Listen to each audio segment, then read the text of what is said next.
every story appears ordinary until you see the core side of it. And what you're looking for is the story behind the news. We bring it to you from Lagos, the commercial capital of Nigeria. Giving you all sides and political stories round the clock. Every detail from the start line to the final whistle. CoreTV News, expanding your view.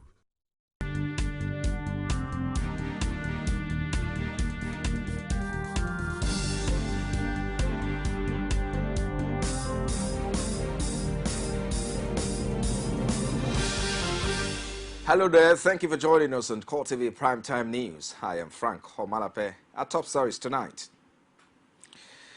In spite of the spike in attacks by the violent Boko Haram sect in the northeast, the federal government has said it is winning the terrorism war.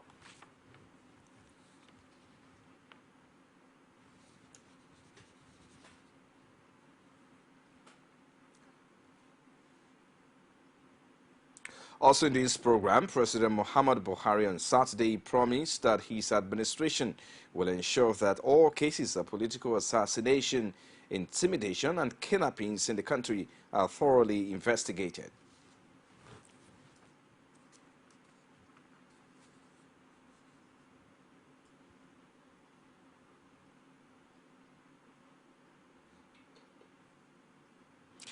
Barely 24 hours after meeting Senate President Bukola Saraki, 25 state chairmen of the All Progressive Congress have held closed-door talks with President Muhammadu Buhari.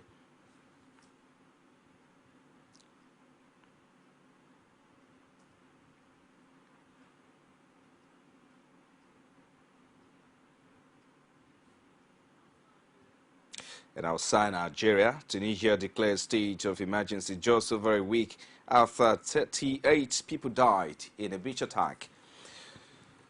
Thank you for joining us tonight.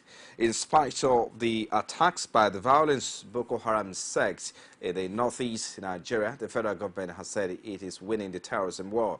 The permanent secretary of the Ministry of Foreign Affairs, Ambassador Bulus Lolo, told journalists on Saturday in Abuja that President Muhammadu Buhari has mapped out a regional security strategy in collaboration with Chad, Niger, and Cameroon to end Boko Haram attacks. According to him, Buhari's recent visit to Chad, Niger, and Cameroon was to strategize not only on military options, but to explore other measures that could be adopted to address the fundamental causes of the insurgency in order to find a final solution to the problem. He stated that the government of these countries have agreed that they will meet military options with economic, social, and supportive measures that will also bring succor to the people. With the strategies being put in place, the war against terrorism will soon be over because we are closing in on Boko Haram. End of quote. He said the president's visit to Germany and South Africa for the G7 and the African Union summit respectively were fruitful in the sense that it provided Nigeria with a wider initiative to resolve some of the challenges confronting it. And now President Muhammadu Buhari on Saturday promised that his administration will ensure that all cases of political assassination, intimidation and kidnappings in the country are thoroughly investigated. This, he says, will be done with a view to ensuring that the perpetrators are speedily brought to justice irrespective of their political affiliation. A statement by his special advisor on media and publicity, Femi Adesina, quoted the president as making the promise while addressing state chairman of the All Progressive Congress who visited him at the presidential villa Abuja. Buhari was said to have told the APC chiefs that he remains committed to providing a level playing field for all Nigerians to get on with their daily lives or participate in electing their leaders without fear of intimidation. Buhari also promised that his administration will continuously strengthen Nigeria's criminal justice system to curb the reign of injustice and impunity in the country. The president said at every point the law must be supreme and everyone must respect the law. And now the army authorities plan to deploy new cadets to join the Nigerian military operation against insurgents in the northeast. Chief of Army Staff Lieutenant General Kenneth Minima disclosed this at the passing out parade of 152 cadets of the Direct Short Service Commission Course 22 in Jaji. He said in his speech that he expects them to bring the training to bear in defending Nigeria's territorial integrity. And now Nigeria's military authorities say troops have discovered a jeep full of improvised explosive devices during a cordon and search operation near Maiduguri. The discovery was in the aftermath of suicide bombing attacks on Zabamari. Muna defense spokesman also said that General Chris Olukolade, in a statement, that the jeep along with the 2 highlights were destroyed in the course of an encounter with the group. He said the terrorists were trying to escape after simultaneous attacks on target in the communities on Thursday and Friday. The defense spokesman noted that 6 suicide bombers had detonated themselves around the garage, killing scores of people, including 1 soldier. And now Governor Willie Obiano of Anambra State has said he's on top of the relocation of Boko Haram suspect to Equilobia prisons in the state. This is contained in a statement signed by James Eze, Senior Special Assistant to the Governor of Media in Akwa on Saturday. According to the statement, the governor is still speaking with the relevant authorities to ensure a peaceful resolution of the issue. He urged the people to go about their normal businesses while he continues to engage the relevant authorities on the matter. And now, barely 24 hours after meeting Senate President Bukola Saraki, 25 state chairmen of the All Progressive Congress have held closed-door talks with the President Muhammadu Buhari. The meeting is in line with efforts to finally lay to rest the intra-party crisis that erupted over the leadership of the National Assembly. But speaking with State House correspondent, the party chairman simply said they were at the presidential villa to congratulate the president.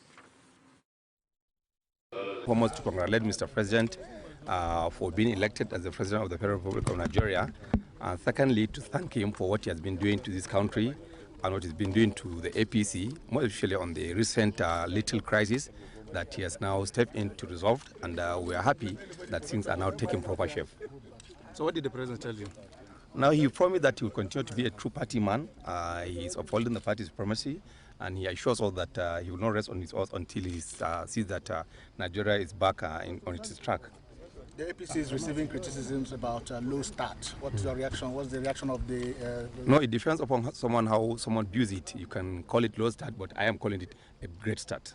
How great is it at a time people are saying he has hit the ground but he's not running yet? He is running because the country is being run, and I think everybody now knows that we have run out, or we are now not in the old administration of impunity and other things like that.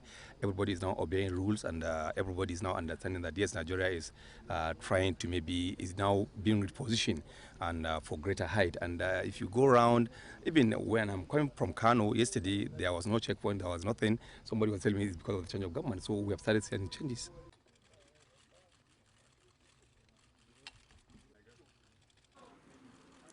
You're still watching CoreTV News at prime time. We take a break now. When we come back, we'll bring you more stories after this time out. Do join us again.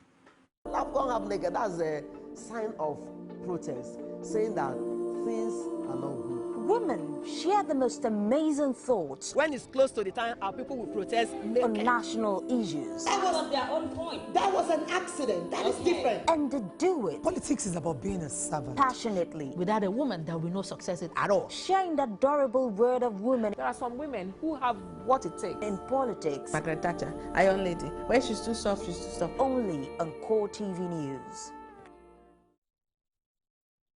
Is one of the 5 pillars of Islam. It is the month where the Holy Quran was first sent down to the Prophet Muhammad, peace be upon him. During this month, Muslims all around the world must fast. They do not eat or drink between sunrise and sunset, and it is obligatory on all Muslims if they are physically and mentally sound, except for the traveler, elderly, pregnant, menstruating, or chronically ill. Whoever cannot fast, it is their duty to feed the poor if they have the financial ability. It is not only abstinence from food and drink, but also a test for patience in refraining from evil actions, thoughts, and words. It is a test to demonstrate submission to Allah, God, and a way to keep the mind and body focused on good deeds and attaining self-discipline. At night, Muslims perform extra prayers in addition to the 5 daily prescribed prayers. It is also a requirement that Muslims give charity to the poor by the end of Ramadan. The rewards for good actions are multiplied in this month, and this is why it is encouraged to reassess our actions, make beneficial use of our time, do extra prayers, read the Quran, and ask for forgiveness so that we may attain paradise through Allah's mercy, insha'Allah. You're still watching CoreTV Primetime News, live from our Lagos studios. If you just join us now, a quick reminder of our top stories. In spite of the spike in attacks by the violent Boko Haram sect in the northeast, the federal government has said it is winning the war against terror.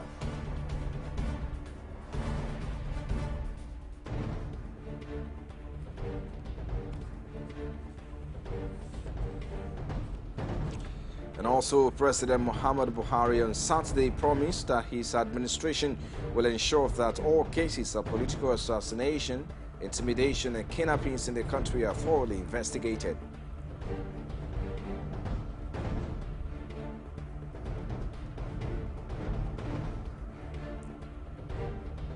And also, barely 24 hours after meeting Senate President Bukola Saraki, 25 state chairmen of the All Progressive Congress have held closed-door talks with President Muhammadu Buhari. All our top stories can be found on our social media platforms. It's facebook.com/CoreTV News. You can also follow at CoreTV News NG. For live streaming and other programs, log on to youtube.com/CoreTV, leave space the news. And now incumbents are beginning to pour in for the former INEC boss, Professor Atairu Jekara, after bowing out of office as the most disciplined and articulate electoral officer who succeeded in revolutionizing the history of electoral conduct in Nigeria. Since his leaving office, key politicians and political commentators have challenged his predecessor to surpass his achievement and upheld the principles Jega stood for. Another twist to the issue has also been the reaction that followed the presidency's appointment of Amina Zakari as the new acting chairman over Muhammad Wali, who was INEC chairman for only 3 hours. We'll bring you full details of that story in our subsequent bulletins.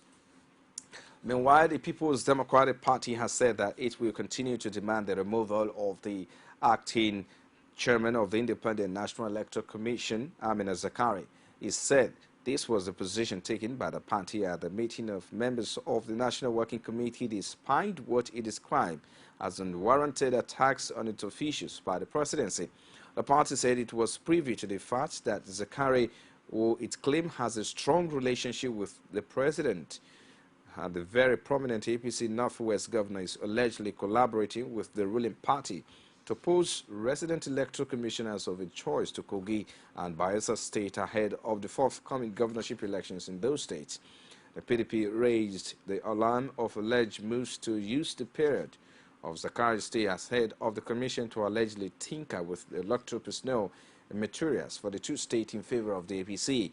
PDP National Publicity Secretary Chief Olisametu, in a statement in Abuja on Saturday, said President Buhari is appointing Zakari failed to take it cognizance the moral call to detach himself from the operation of the electoral body, thereby completely eroding the independence of the commission. And our Lagos State Governor Kiwumi Ambode on Saturday stressed the need for constant review of the educational curriculum in schools to reflect current challenges in the nation. The governor who spoke at the official commissioning of Brownsville College in Parkview Estate in Ikoyi said while the state continues to encourage private sector participation in education, quality and standard will not be compromised. In a statement signed by his Chief Press Secretary Habib Aruna, Governor Ambode said that while knowledge acquired through education should prepare young people to face with confidence both present and future challenges, it must be structured in a way that is effective and aligned with changing times in the 21st century. The governor charged the proprietors to ensure that as they pursue the curriculum, they must remember to imbibe in the children the values of patriotism and national consciousness while teaching them about national history and heritage. Now, the immediate past governor of Lagos State, Babatunde Fashola, has urged younger generation to brace themselves up for future challenges. Fashola stated these are the 15th graduation of Lagoon schools in Lagos. Correspondent Abiola Aluwale has details. As Nigerians continue to look forward for leaders that will harness the potentials of the country, the attention is gradually shifting to the future generations. Though the occasion was the graduation of students of Lagoon schools, and it served as an opportunity for former Governor Babatunde Fashola to mentor this crop of future leaders, expressing optimism of what the future holds for the country. Fashola tasked the graduating students to always strive for excellence in their chosen fields. Excellence and distinction continues to change its frontiers, and they must be ready to compete, they must be ready to surpass themselves, and they must believe in themselves that nothing is impossible. The former Lagos Emsman also maintained that hard work is tools required in returning Nigeria to our path of glory. Abiola Oluwole, CoreTV News, Lagos. Now, the Kano State Pilgrims Welfare Board is to commence the screening of its pilgrims for the July 2015 on Monday. The public relations officer of the board, Nuhu Baldasi, told the news agency of Nigeria in Kano on Saturday that the screening will be conducted at the headquarters of the 44 local government areas of the state. According to him, the exercise is aimed at ensuring that the pilgrims were screened physically to ascertain their health status. He said the exercise will be used to stress the importance of having a male guide for any female pilgrim performing the Hajj. Now reports that a total of 5,537 pilgrims from Kano State are expected to perform the 2015 Hajj in Saudi Arabia. And as Muslims observe fasting in the holy month of Ramadan, an Islamic scholar has observed that social vices among the youth will be reduced to the barest minimum if they can wholeheartedly imbibe Islamic social values. Lukman Idris made the observation during a Ramadan lecture organized by Owodi at the Muslim community in Osun State. Our correspondent has more. To say that social vices among the youth increase by the day is stating the obvious. This perhaps explains why this lecture was organized with the aim of providing Islamic solutions to the vices. The guest lecturer, Ustaz Lukman Idris, identified diverse and guided use of the internet and bad peer group as part of the causes of social vices among the youth. He wants the youth to adhere strictly to the Islamic social values and also parents not to neglect their responsibilities. If we are going to change our environment, or we want to curb social vices in our environment, we should make sure that we sanitize our agent of socialization. Starting from the family, we should live by example. From the family, from the school, the peer groups, the parents should take care of their children properly, and also the type of school you send your children to. The lessons learned from the lecture are not lost on the participants. You realize that most of the youths, what they are supposed to do or what they're supposed to engage themselves in doing as a responsibility to the society and for the benefit of the society, we are totally neglected. And as a result of that, based on the lecture delivered today, I think it enhanced and it enabled most youth to know that they are responsible to their society. I know what is my obligation, what is my duty for the upbringing of my children. What is the causes of the ruthless of the youth in the society? In Islamic manner, it's very educative, very educative. He advised us in where to send our children, that in an attempt to look for standard, some of us have succeeded in sending our children to where they will go and incur the wrath of Allah. He discouraged us in the aspect of looking for standard and jeopardizing the right of our children in the nearest future. Participants also expressed optimism that Nigeria will have a secured future if the youth could see the Holy Prophet Muhammad as their model instead of leaders who are morally and spiritually corrupt. Rashid, CoreTV News, Owodiede, Osun State. Now, Kaduna State House of Assembly have screened 115 interim management committee in the state. The screening, which met with the governor's nominee order, involved all the 23 local government chairmen alongside their councillors at the Lord Lugard Hall in Kaduna. He also screened and confirmed the nomination of others who is in their separate promise to contribute their quota in the development of the local government and the state at large. My focus of development will be based on the agenda or the social contract of the APC government, that is making Kaduna great again. So we are going to make Jangon Kateb great again. I intend to involve the youths, the women, the elders, in fact everybody in the community is going to be involved in this process of change that has started. I have come with a lot of experiences from the outside world, and I intend to display it in Chukwu local government. As far as I'm concerned, I know the terrain. The Kaduna local government area is my own local government. I was born there and brought up there, and I am fully aware of the challenges there. All I will say is to seek the support and backing of all the citizens and indigenes living or residing in that area, particularly those that are politically oriented, so that we can move the local government forward. You're still watching CoreTV Primetime News. We'll take another break now. We'll bring you more stories. Stay with us. Black Maria is to carry criminals, trading looters that are in government today, not a poor people. We'll bring to you divergent views. You know my position about his level of competence or otherwise. News making the headlines. I didn't go to school so that people can intimidate me with their ideas, no. Sometimes it gets confrontation. If you become governor, you're going to bring back Okada. You will bring back the market women back on the streets. They don't put words into my mouth. On Core Digest. Stop making innuendos. Every weekday, we'll bring all of these together and take them to the court of public opinion. Everybody has the right in Nigeria. Where you are the judge.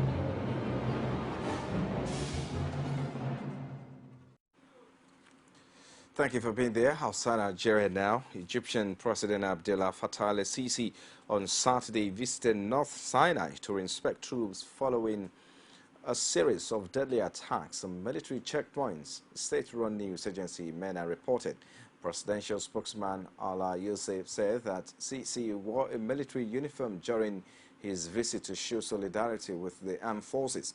Sisi stressed that the Egyptian army was doing a great job and that history will remember its role in protecting the nation. He also saluted military officers for their sacrifices for the sake of the Egyptian people. A wave of terrorist attacks hit Sinai Peninsula on Wednesday, according to an armed forces statement. The attacks left 100 extremists and 17 soldiers dead. Ansar Bet al-Madigs, which is pledged allegiance to Islamic State group, claimed responsibilities for these attacks. Since the ouster of Islamic President Mohammed Morsi by the army in 2013, North Sinai witnessed escalated attacks launched by extremists, leading to hundreds of deaths. The Egyptian armed forces then launched large-scale operations to crack down on extremists in the region. And now Tunisia has declared a state of emergency just over a week after 38 tourists, mainly Britons, died in attacks in the resort city of Sousse. Tunisian President Beji Caid Essebsi said in a statement that national address, exceptional measures were needed to face up to the scourge, appealing for international counter-terrorism support and cooperation. Security forces were criticized for not responding more quickly to the attack on 26 June in Sousse, when a gunman opened fire on tourists on a beach and in a hotel before being shot dead by police. The gunman has been identified as a student, Seyfidin Zego, who authorities say had trained in Libya. Analysts say Tunisia has been put at risk by chaotic situation in neighboring Libya and by the danger posed by Tunisians who have gone to fight in Syria and Iraq returning home. The state of emergency will be in place for a renewable period of 30 days. The last time Tunisia declared a state of emergency was in 2011 in the uprising which overthrew President Zine al-Abidine Ben Ali. It was lifted in March 2014. And now the video apparently released by the Islamic State group shows 25 men being shot dead in the ancient city of Palmyra in Syria. It said the men were soldiers captured in the city of Homs. Still from the video showed the killers to be young males, possibly even as young as 13 or 14-year-old. However, the video was distributed by accounts known to be linked with Islamic State militants. It is not clear when it was filmed. The killings took place on a stage at the front of the amphitheater before a large back flag is flagged. Several hundred men in civilian clothes are filmed sitting on step watching the shootings. Among them was a young boy.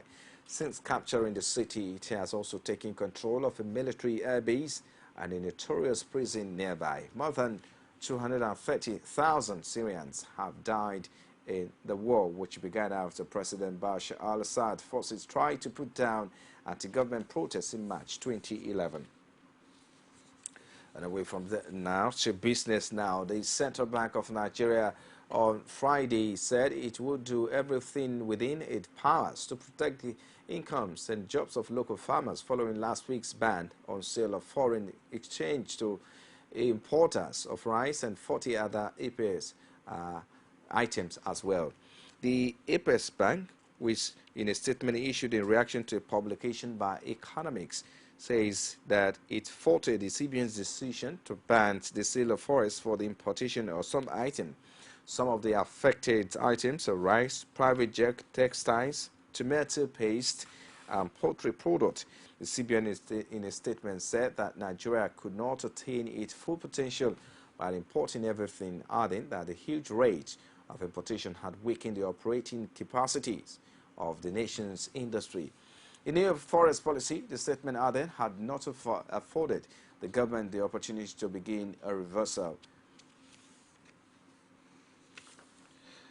And SB Morgan, a market intelligence provider, has said the prices of consumer goods in the Nigerian market is set to increase further following an increase of about 10% over the last 6 months of the year. It is Consumer Price Index for the first half of 2015, which was published last week, said that an increase in the cost of consumer goods will put more strain on the average Nigerian worker, who was already spending about 60% of his earnings on feeding.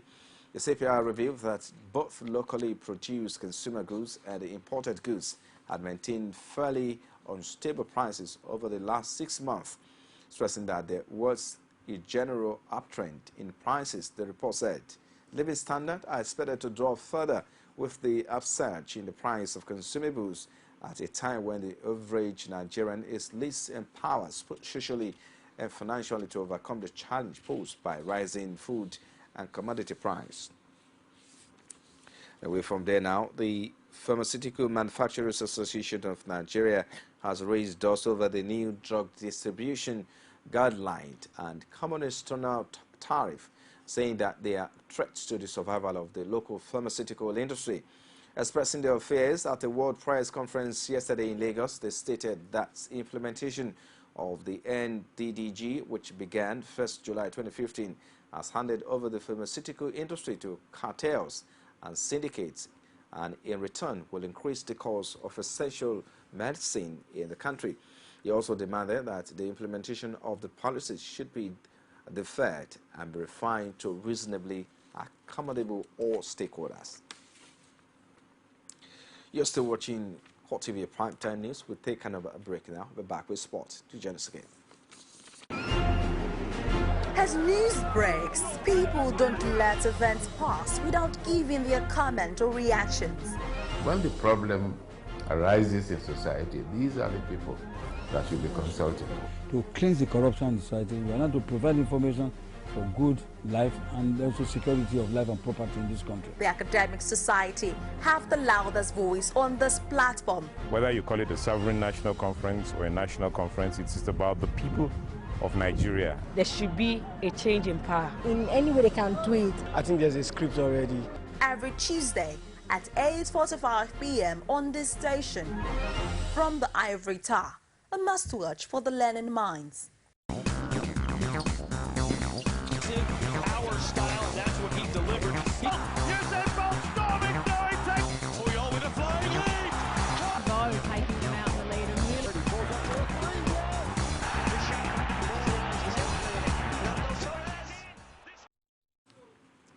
And in sports now, striker Lucas Podolski has joined Galatasaray from Arsenal on a 3-year deal for an initial £1.8 million. The Turkish champions will pay future installment based on their qualification for the Champions League. Podolski, 30, moved to Arsenal from German side FC Köln in 2012 for a reported £11 million and scored 31 goals in 82 appearances for the Gunners. He helped Arsenal win the FA Cup in 2013, but spent the second half of last season on loan at Inter Milan. Galatasaray president Dursun Aydin Özbek said Podolski, a World Cup winner with Germany in 2014, had been on a long-term target. He added that Podolski was a player they have been following for a long time. And our new president of Nigeria Kung Fu Federation, Adedapo Aderemi, has said the federation has begun moves to popularize the sport in the country. Aderemi said in Abuja during the week that the body will work hard to develop a Kung Fu at the grassroots. Aderemi said the new board had decided to organize 2 championships. He said the federation will organize a Wufu Kung Fu tournament in Osun State in August for states in the southwest. Aderemi said another competition will take place in Abuja after the Osun tournament. The NKF board says the federation will select the best fighters from the competitions to represent the country at the 2015 World Kung Fu Championship in Jakarta, Indonesia between November 9 and 16. Well, just before we go tonight, a recap of our major headline. We told you that in spite of the spike of attacks by the violent Boko Haram sect in the northeast, the federal government has said it is winning the terrorism war. Also, we brought to you that President Muhammadu Buhari on Saturday promised that his administration will ensure that all cases of political assassination in the country are thoroughly investigated.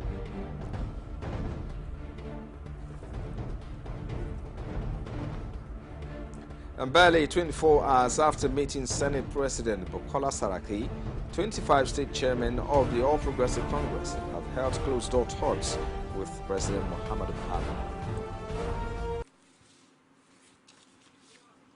Well, and that's it tonight on our CoreTV Primetime News. On behalf of our entire news crew, I am Frank Omalape. Don't forget, join us for more updates at our midnight news. Thank you for watching.